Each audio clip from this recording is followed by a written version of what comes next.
Now you're switching chairs. You Well, like look how low that was. I always usually get the low chair. And I'm I short, and got I'm short. I think they give it to each of us. Yeah. We're not. And then I'm sitting like this going, I can barely see over that.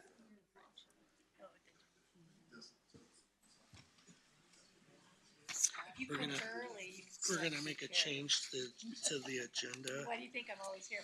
So this, You're like, where's the chair? There's one that. we're gonna move the one about the police facility. We're gonna move it up because Chief Brandt's gonna be More the than one two. in between it. I just leave it there just in Just let you case. know. I don't think it. So 14 is going to jump 13 on the executive session. Not that it's going to be in the same one.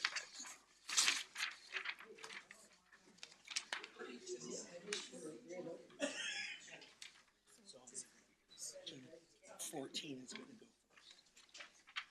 She's going to let us know that.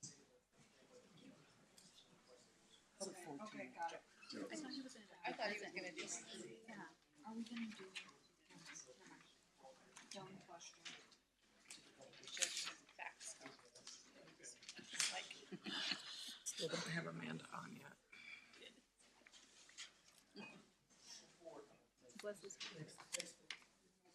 are you gonna talk to me tonight, huh?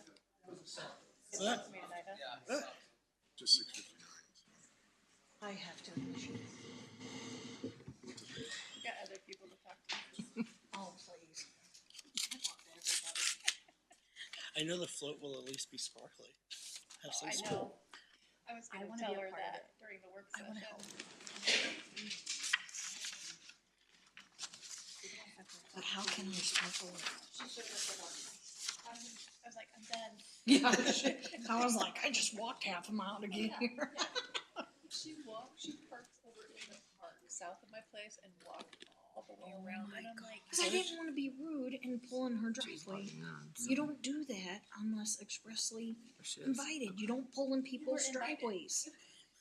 It's the way I grew up. You don't do it. It's rude. I will this year though.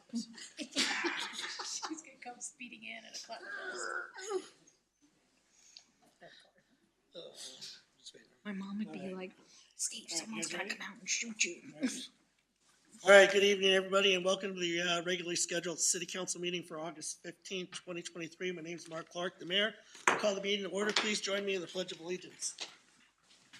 Pledge allegiance to the flag of the United States of America and to the republic for which it stands, one nation, under God, indivisible, with liberty and justice for all. Roll call, please. Mayor Clark, Here. Mayor Pro Tem Castle, Here. Councilmember Spear. Here. Councilmember Johnson, Present. Councilmember Neal, Present. Councilmember Mortensen. Here. All right. Next item on the agenda, awards of recognition. Item number 1, August Yard of the Month winner. And I know former Mayor John Morris is in the audience to accept his award of the Yard of the Month. So if you want to come up here and present this to you. This was not rigged. No, it wasn't. I don't think they had an idea. No. They drove around and found a pretty yard.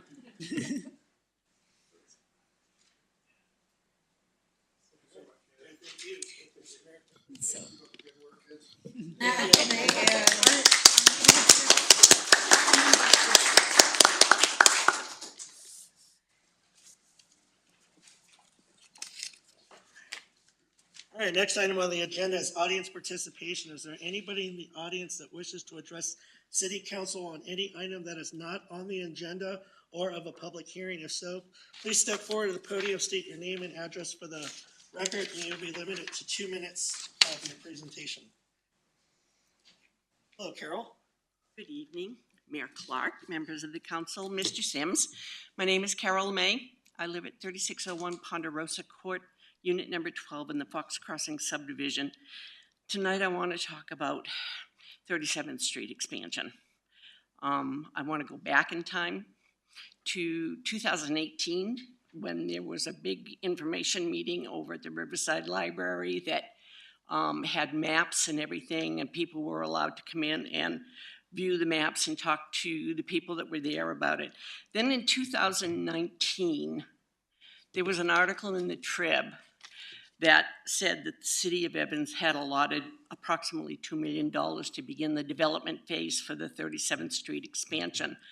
And the article says that it was going to be done in 3 phases. First phase was going to be from 35th Avenue to 47th Avenue. Second phase was going to be northbound on 47th to 32nd Street. And the final phase would be from 47th out to 65th. We're already on phase 2, and the only thing that's been completed is the 47th Avenue expansion. So the article in the Trib said that the expansion was going to start in 2023 with phase 1 going from 35th Avenue to 47th Avenue. I'm just curious, as a resident of that area, when the change was made in the plans, and were there any public hearings, information hearings about it? Because I did not. I watched very closely, and I did not see anything advertised or on the website or anything about meetings. The first thing I heard was earlier this year when I went to a meeting at Hyman with regards to the building of the roundabout. And that's when I found out that we were going to 5 phases, and that the final phase would be from 35th Avenue to, I'm assuming, Stampede. And I just don't understand why that phase is being put off until 2026, because we've got 700 homes being built there, with over 1,400 cars minimum on a daily basis being brought out onto 37th Street and a 2-lane highway. And I just think that's wrong. That's my personal opinion, but I just wanted to voice it to the council and let it be known that I really think that it needs to be rethought. That section of 37th, to me, is more important than 65th, where it's nothing but farmland and a horse property. And there's not that much traffic out there except for when the parents are taking the children to and from Prairie View School. So that's all I wanted to say. Thank you very much for your time. Thank you. Just to let you know, we are definitely working on that. A lot of it has to do with funding too. Each year we have what they call a call for projects, where we can get money and grant money from the state or the federal government. And those monies are supposed to be used in certain fiscal years and for certain projects. We have to present that to them, and then they have to approve it. I know staff is working on some plans right now for our next call for projects to get some more money to do those phases. And as we're in the design phase, acquiring right-of-ways and all that stuff to help get that project going along, I know they're still working through that. And hopefully part of that roundabout for the 47th there and 37th Street will help also to tie into that whole project. We will be doing it in phases, and I know we've talked about moving some of those phases and doing them in different segments where it's not all at once. It might jump from here to there, but we're working through all of that right now. So Thank you. yeah. And if you want, I can have them follow up with you and provide you some more info. Thanks, Carol. All right, is there anybody else in the audience that wishes to address City Council on any item not of a public hearing and or on the agenda? If so, please step forward to the podium, state your name and address for the record, please.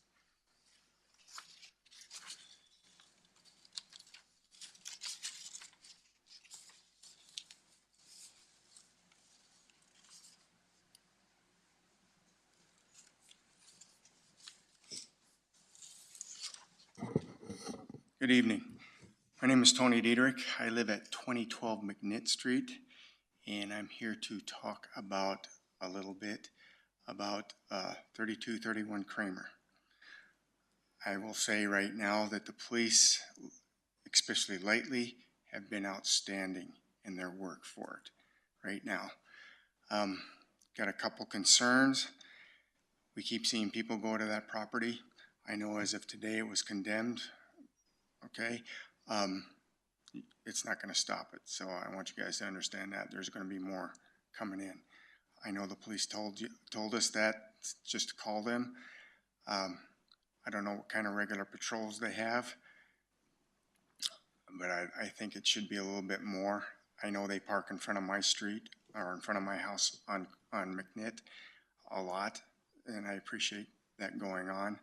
There's also a big trailer, not real big, but it's full of trash. I'd like to know what's gonna happen with all that, and going forward, what's gonna happen with that house. That's all I got. Thank you. I share your concern. I live down the street from you. So I know what you mean.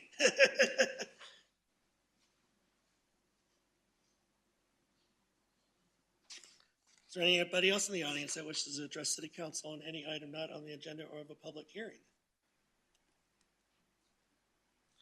All right, seeing none. All right, we will move on to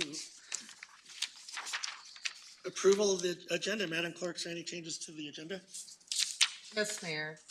I would like to go ahead and amend the agenda to hold item number 14 prior to item number 13 on the agenda.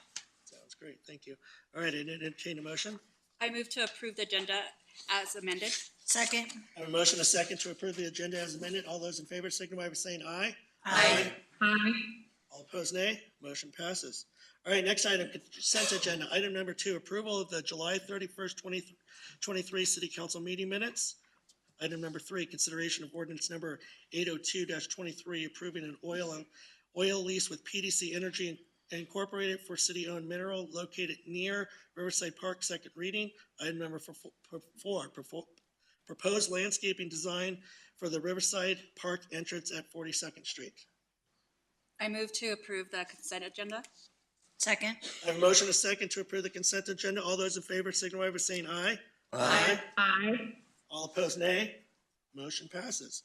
All right, new business, item number 5, declaration of city council vacancy, and we'll hear from staff. Thank you, Mayor, Clark, and council. So due to the resignation of Councilmember Providence, which was effective yesterday, August 14th, we do have a vacancy on our city council, and looking forward to filling that vacancy within 90 days as it is stated in our home rule charter. I have proposed a timeline which was included in the staff report. That tonight's meeting, City Council declares a vacancy in Ward 2.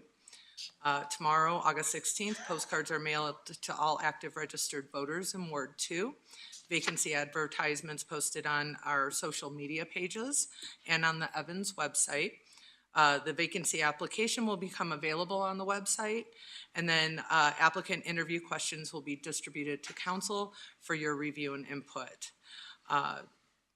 The deadline to submit applications would be September 27th at 1 p.m.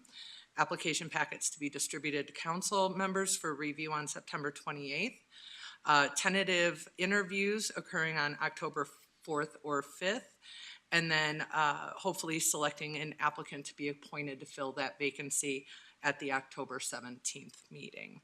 I did provide to you a copy in the packet of the postcard that is going to be mailed to all the registered voters in Ward 2, and I am just looking for your direction on declaring a vacancy.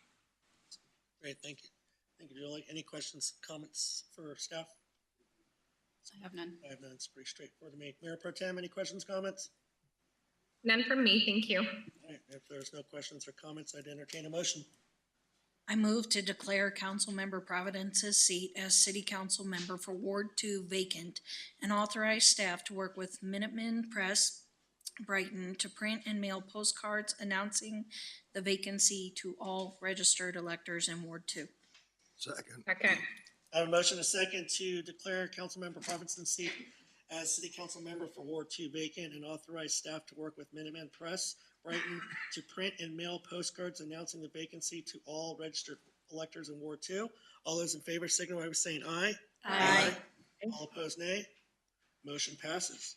Next item, item number 6, consideration of resolution number 21-2023, setting a special election on November 7th, 2023, to consider moving the city's regular election date from April to November and authorizing an IGA with Weld County to conduct the election as a coordinated election, and we will hear from staff. Thank you, Mayor and Council. On June 20th of this year, Council approved Resolution Number 19-2023, directing that a question be placed on the November 7th ballot, asking Evans electors to consider a charter amendment to change our regular municipal elections from April of even number years to November of even number years. The basis of this request is to garner more interest with better voter turnout at the November elections.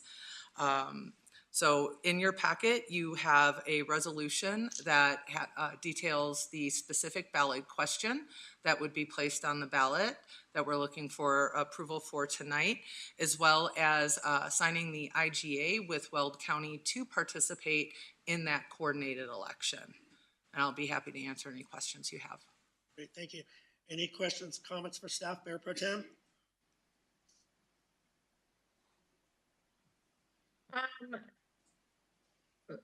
On this piece, I see what the ballot question is.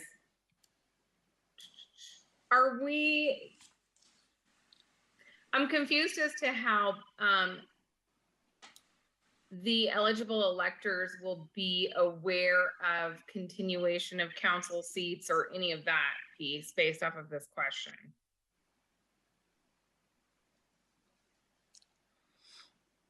So the ballot question doesn't address the continuation of terms discussion that the council had. This ballot question is to implement the ordinance that you considered, and that ordinance contains the language that you talked about.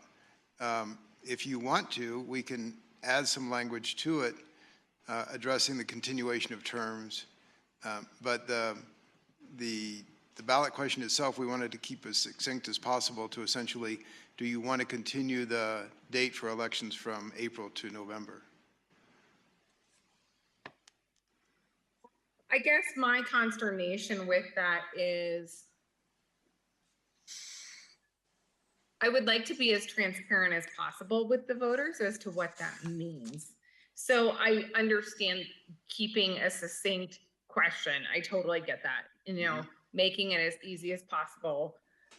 I guess my follow-up question then is understanding election laws can be a bit,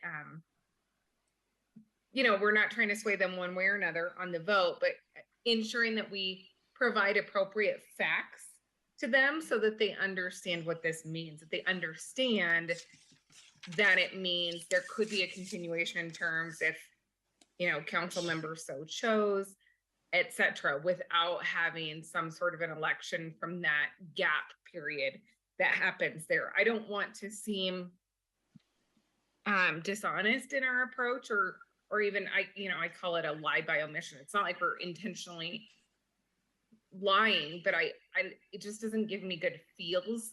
So I would love to understand what the plan is to help educate individuals on what that actually means. I think you can do it one of two ways. You can either send out information to the electors ahead of time, or we can try and expand the language, the ballot language, if you want to try and fit it into the ballot question. Well, the only issue with that is that the IGA has to be turned in by August 29th. Mm-hmm. So if you want to amend the ballot question, we could probably add language that says something like, and to provide for the filling of the positions between the existing regular election date and future election dates. Yeah, I don't know.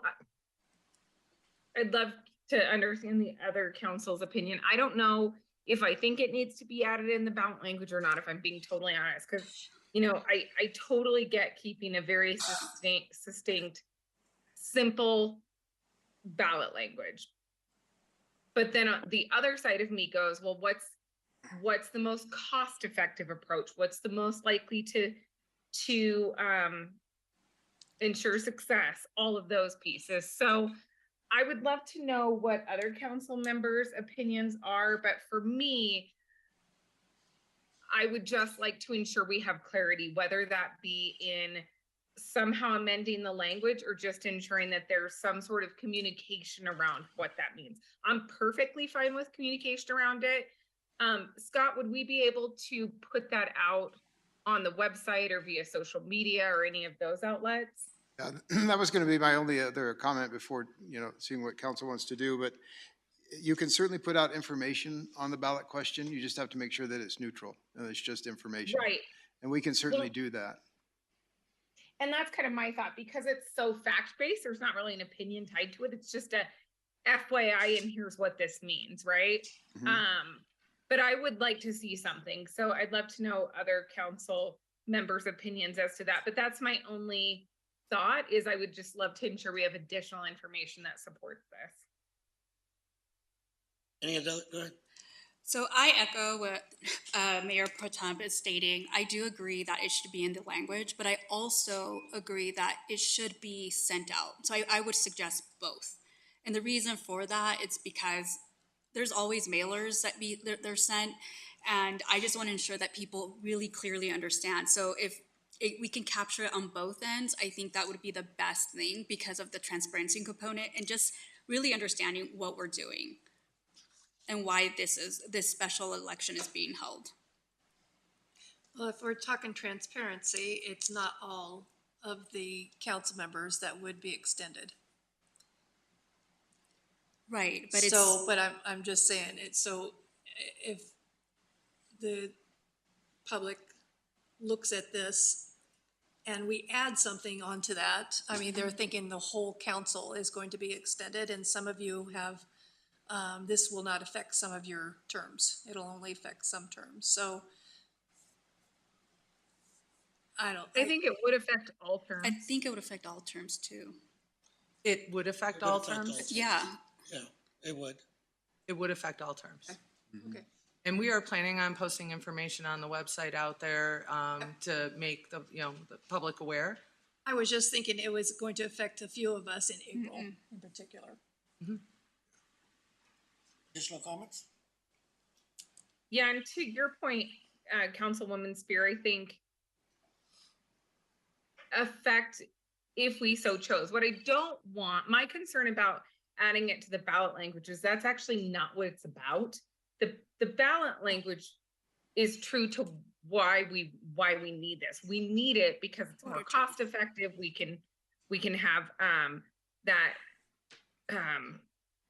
I apologize, I'm so jet lagged, I cannot think straight.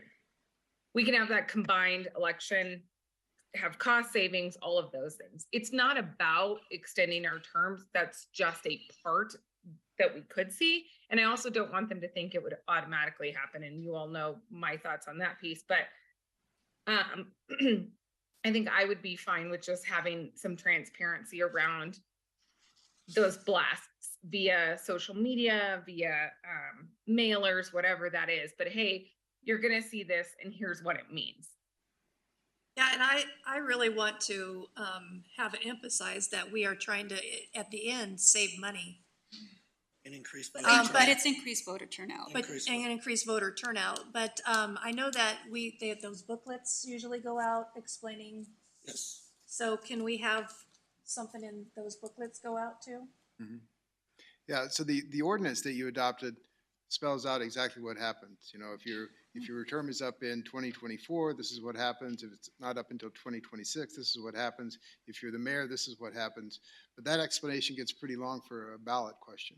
And so I think that we call it the blue book sometimes, but the blue book that goes out in connection with the election could lay that out and explain it to people in more detail. Yeah, if we can lay it out there, but also our other points too. And I know that we have to also put the opposing view in there too. But you don't really have to do an opposing view except on Tabor questions. Okay. And so all we have to do is make sure that what you're providing is factual information, not information to persuade one way or the other. So would that solve Councilwoman Castle's questioning here then if we just did that explanation? Well, yeah. Anybody else have? I think so. Yeah. Does anybody else have an opinion?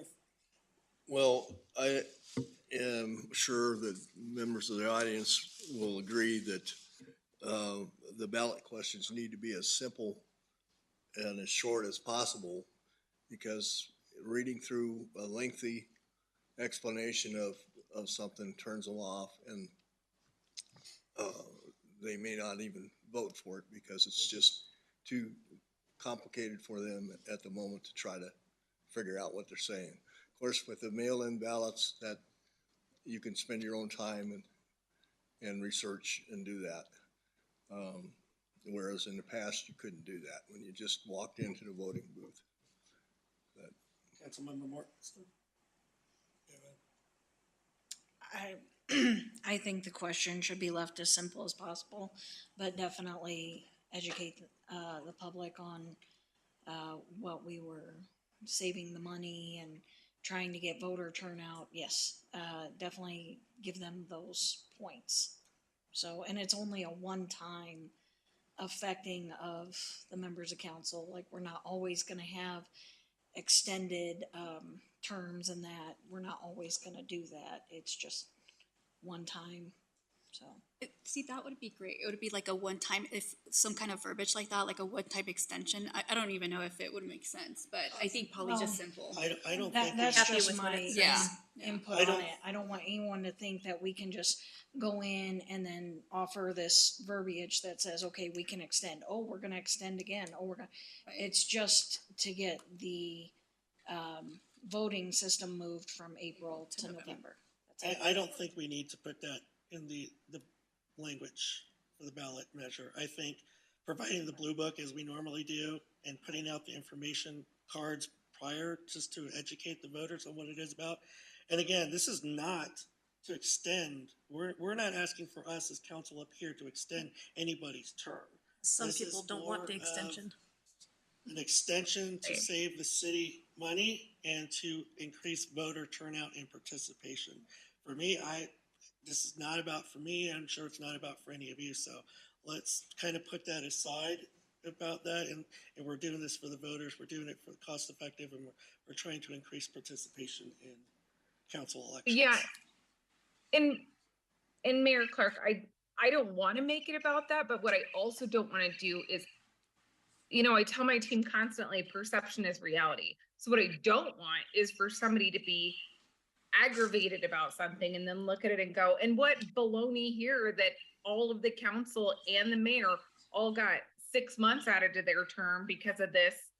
You know what I mean? So Right. I just want to make sure they understand that. I like the idea a lot of putting it in the blue book as and as a part of this, it will provide an opportunity for council members to have their term extended. That's kind of all I'm looking for, is that same kind of resolution language at least plugged in there, so that if somebody came upset, we at least have the ability to say that absolutely was a ramification of this that was clearly articulated in the ordinance and in the blue book that was provided at election time. I think if we put it in the blue book and they send out postcards and with factual basis, I think that should hopefully cover it. But in my opinion, I don't think we need to change the ballot language anymore. That information that we provide to the public should hopefully be enough. Any more questions or comments? If not, I would entertain a motion.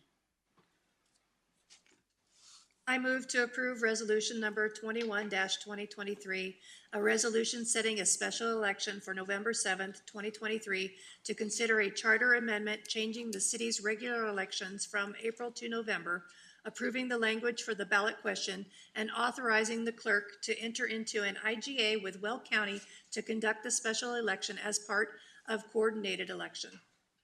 Second.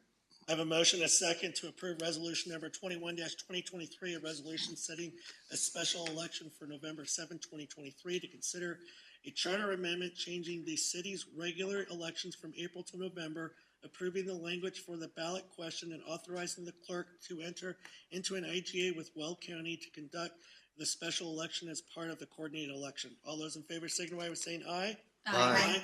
Aye. All opposed, nay. Motion passes. Thank you. All right, next item on the agenda, item number 7.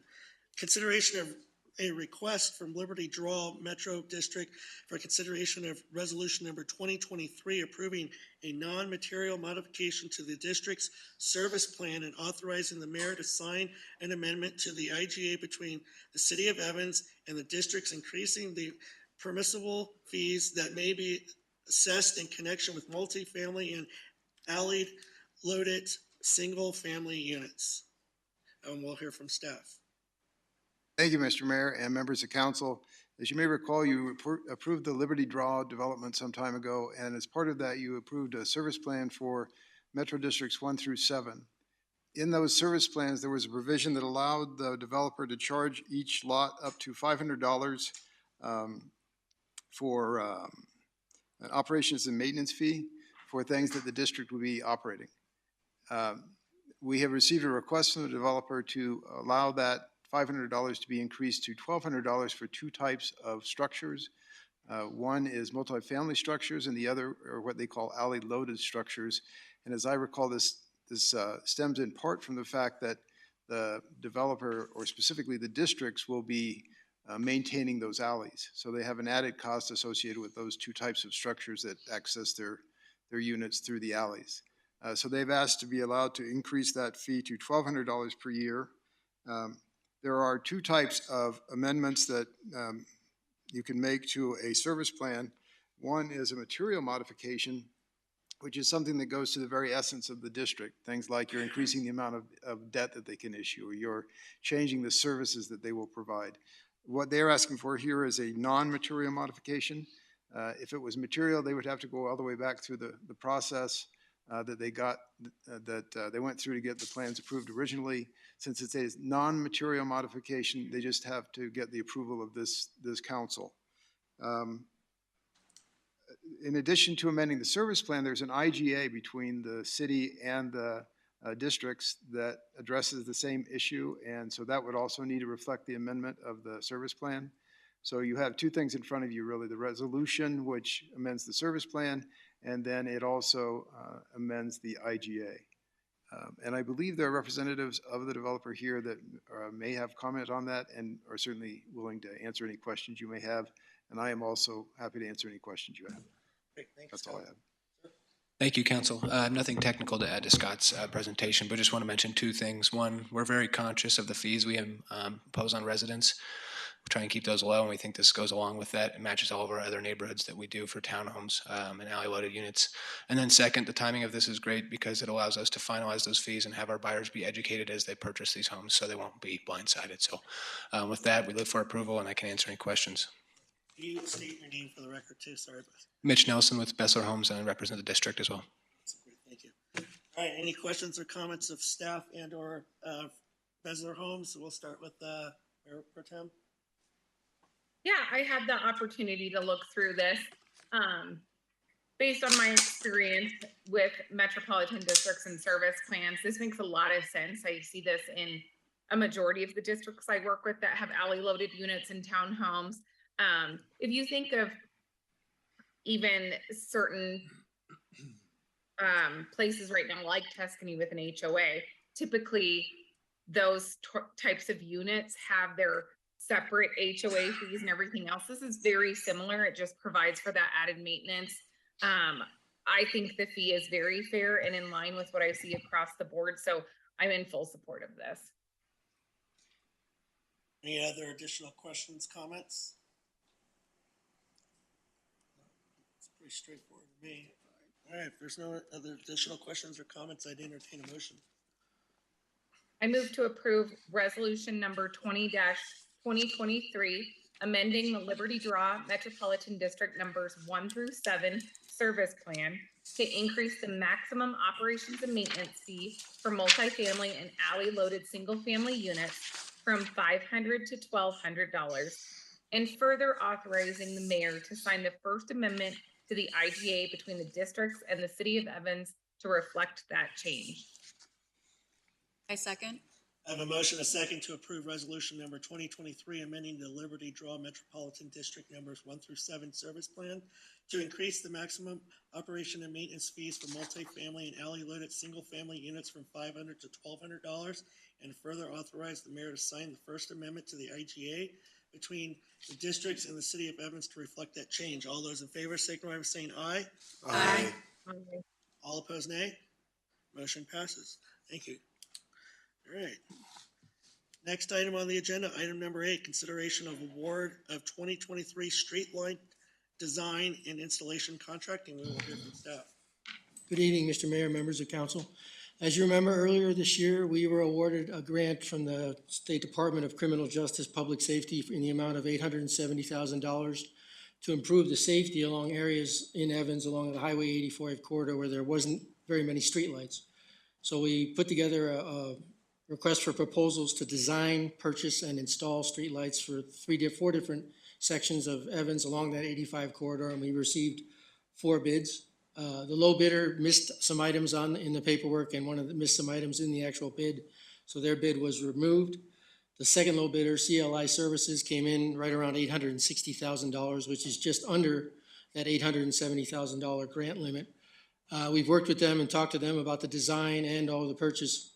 So instead of purchasing the lights right away, we're going to work through the design and get to a point where we know we can purchase and install a certain number of lights. So it may reduce the total amount of lights from 3 phases to just 2 phases. So instead of 58 lights, we might be down to 40. We're going to work on those details. But bottom line, the contract amount will not exceed $870,000, which is what we've been granted. And with that, we'd recommend the approval of this contract, and I'd be happy to answer any questions. Thank you. Mayor Pro Tem, any questions, comments? No, none from me. Thank you. Any additional questions, comments? It's pretty straightforward to me. Very tight budget. I know. All right, if there's no additional questions, comments, I'd entertain a motion. I move to award the 2023 streetlight contract in the amount of $861,352 with a contingency of $8,648 to CLI Services, be used only with city manager approval for a not to exceed amount of $870,000. Second. I have a motion, a second, to award the 2023 streetlight contract in the amount of $861,352 with a contingency of $8,648 to CLI Services to be used only with city manager approval for a not to exceed amount of $870,000. All those in favor signify by saying aye. Aye. All opposed, nay. Motion passes. Thank you. All right, next item on the agenda, item number 9, consideration of owner's representative contract for wastewater treatment plant expansion. We'll hear from staff. Good evening again, Mr. Mayor, members of council. So we're getting the process of the design and future expansion of the wastewater treatment plant. And as part of this process, we're looking to bring on an owner's representative to help us manage the process through design and potentially into construction. We put out an RFQ for qualifications a few months back, and we had two contenders, Ditesco and Burns McDonnell. We reviewed both their proposals and their qualifications. And then after further discussion amongst the staff, we began negotiations with Ditesco to become the owner's representative. We worked with them on the final cost and scope of the project through design, and we're recommending approval of their contract with the city for this part of the project. They've worked well with us before. They're very familiar with the plant because they were involved with it in its early construction. So they know the plant, they know our staff, they know what we want, and they know how we communicate. So they're a very good, effective team player. And with that, I'd be happy to answer any questions. All right, great, thank you. Any questions or comments for staff, Mayor Pro Tem? No, none from me. I appreciate the use of an owner's rep and think this looks great. Any other questions, comments from council? No, I think it's pretty straightforward. And as mentioned, we've worked with them before, and they know they've worked in the wastewater treatment plant before, so.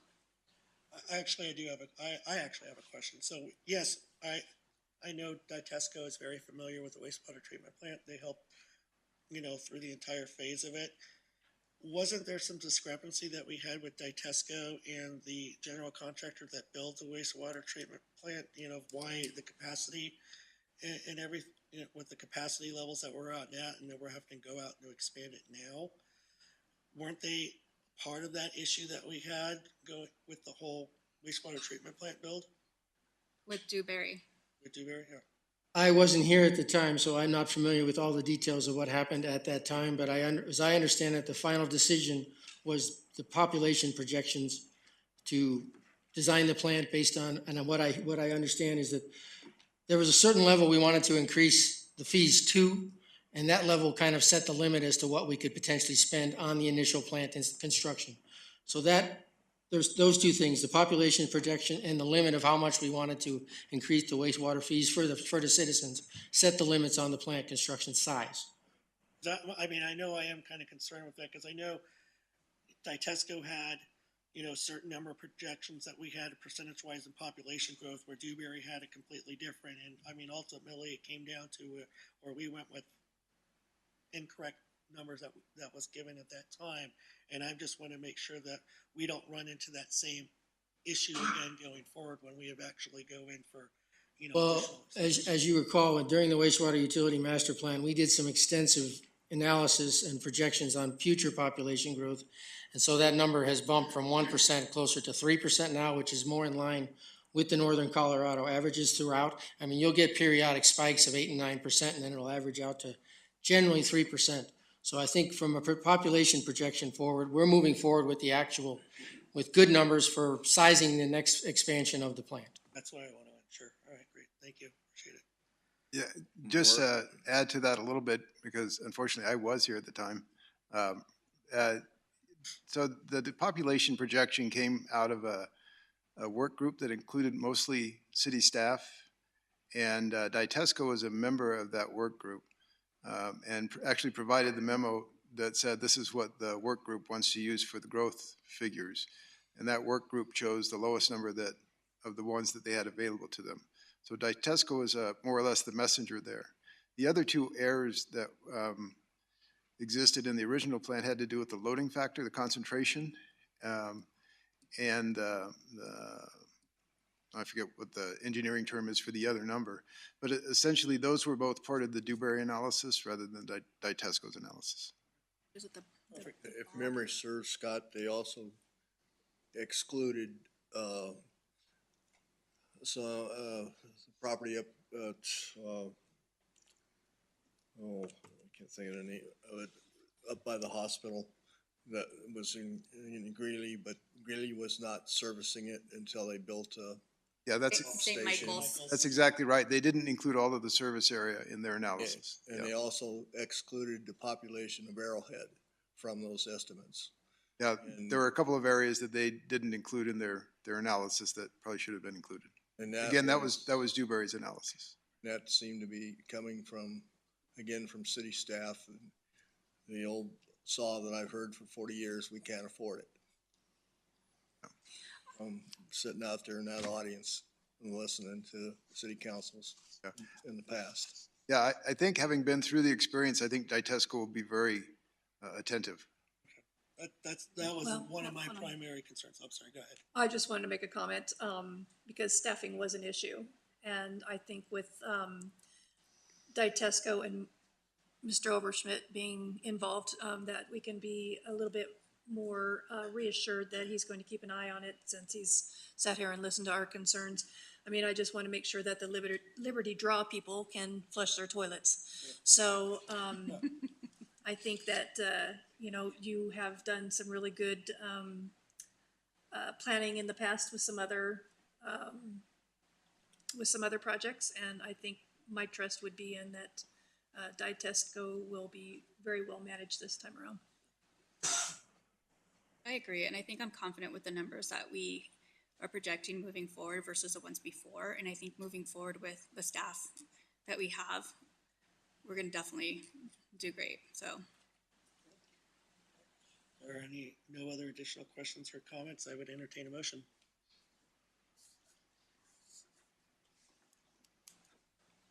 I move to award the wastewater treatment plant owner's representative contract in the amount of $449,948 with a contingency of $45,052 to Ditesco Project and Construction Services to be used only with city manager approval for a not to exceed amount of $495,000. Second.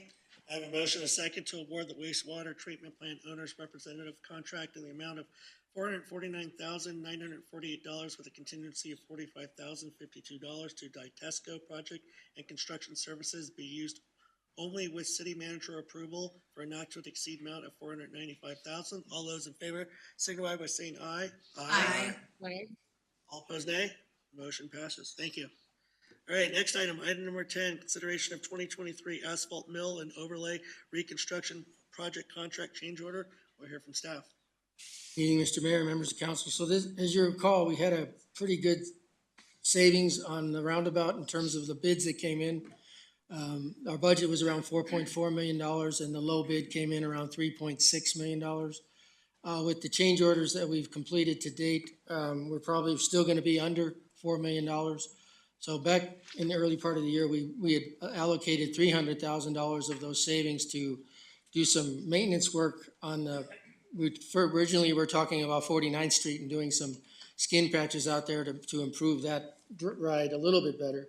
But after further discussion internally, looking at getting the best bang for our buck, we're looking at actually pulverizing 47th Avenue north of 49th up to the dead end and basically reconstructing it to be a new road, which will bring its pavement condition index up to 100. And then whatever monies are left over, which we're estimating between $50,000 and $75,000 would be left over, would be used to do some skin patches along 49th Street to improve the ride there. We start from the bridge and work our way up the hill as far as we could go. We'd like to use that money and get that done this year before the season ends. So and we'd like to, instead of awarding it to Alpine Civil, who are the contractor out on the roundabout, we'd like to work with Martin Marietta, who gave us decent prices. They're maintaining their same prices that they're giving on the current contract that they have with us. They've completed 35th Street. They'll be moving into 42nd in the middle of September, and they'll be over on Empire also in September. So we're hoping to knock all this work out by the end of September, early October. And with that, I'd be happy to answer any questions. Okay, thank you, Mark. Mayor Pro Tem, any questions, comments? None from me, thank you.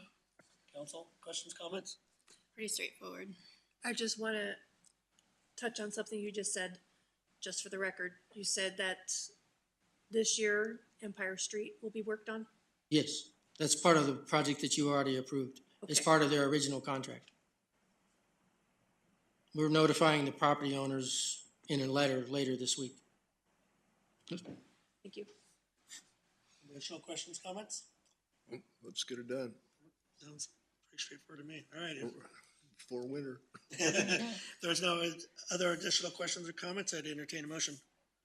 I move to approve the change order to the 2023 asphalt mill and overlay project contract to Martin Marietta in the not to exceed amount of $300,000, increasing the not to exceed contract amount to $975,000. Second. I have a motion, a second, to approve the change order to the 2023 asphalt mill and overlay project contract to Martin Marietta in the not to exceed amount of $300,000, increasing the not to exceed contract to $975,000. All those in favor signify by saying aye. Aye. All opposed, nay. Motion passes. Thank you. Thank you. All right, next item on the agenda, reports, city manager. Yes, Mayor and Council, I just have one quick update for you. I did send out an email last night to you guys regarding updates from the Community Development Department from the time period of May through July, May 1st to July 31st. So this is a report that's going to update you guys on planning and zoning activity, building services activity, and also code enforcement activity. Code enforcement activity is going to really focus on that May to July timeframe to give you guys perspective of what's been accomplished over the last 3 months. Moving forward, this is a staff report that I've asked staff to prepare for the second meeting of every month. That way we have enough time to go through, gather the data from the month prior, and then include it on a consent agenda moving forward. So I just wanted to bring that to your guys' attention that it's available. If you have any questions, please feel free to reach out to me. Thank you. All right, city attorney. Did you send that text to her? Okay. I don't really have a report, but it appears to me that you may have members in the audience that didn't understand that perhaps the audience participation was their time to address the council. and they may have a spokesperson that wants to address the council. And I know the preference of this council has always been to encourage public participation, so I would just recommend that you ask if there's anyone that wants to address any issue that has not been addressed by the council tonight. Is there? Oh, I see somebody with a hand up. Please come up to the podium, state your name and address for the record.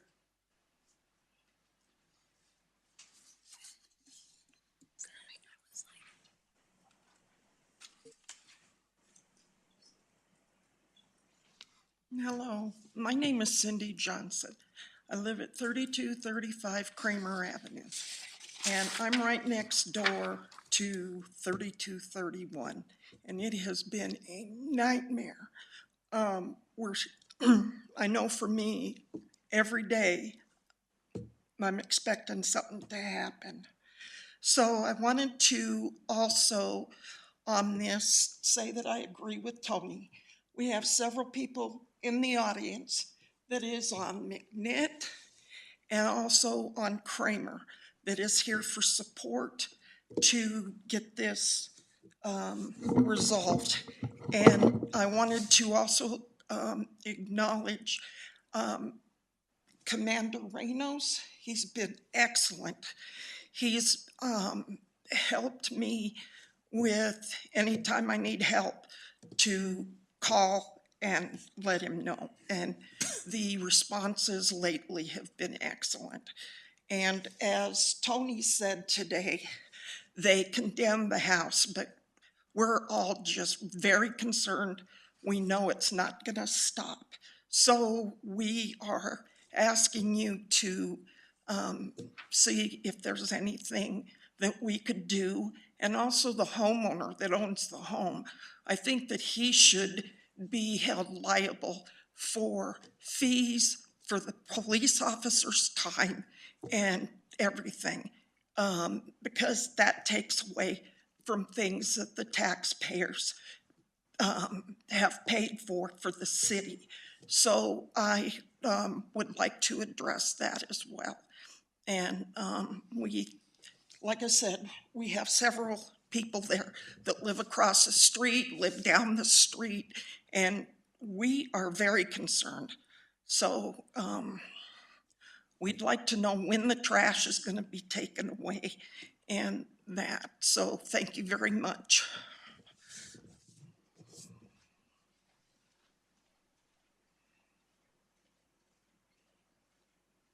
Just to echo what Tony and Cindy said, there are a lot of children on that street, mine included. The mailboxes, we have bank mailboxes down the block, and instead of being able to walk and go pick it up, we're seeing fewer and fewer people walking. Yeah, it's a concern that is affecting a larger and larger area, and the concern of one bad house changing the area and encouraging more of the same. Thank you for your time. Who is she? Her name?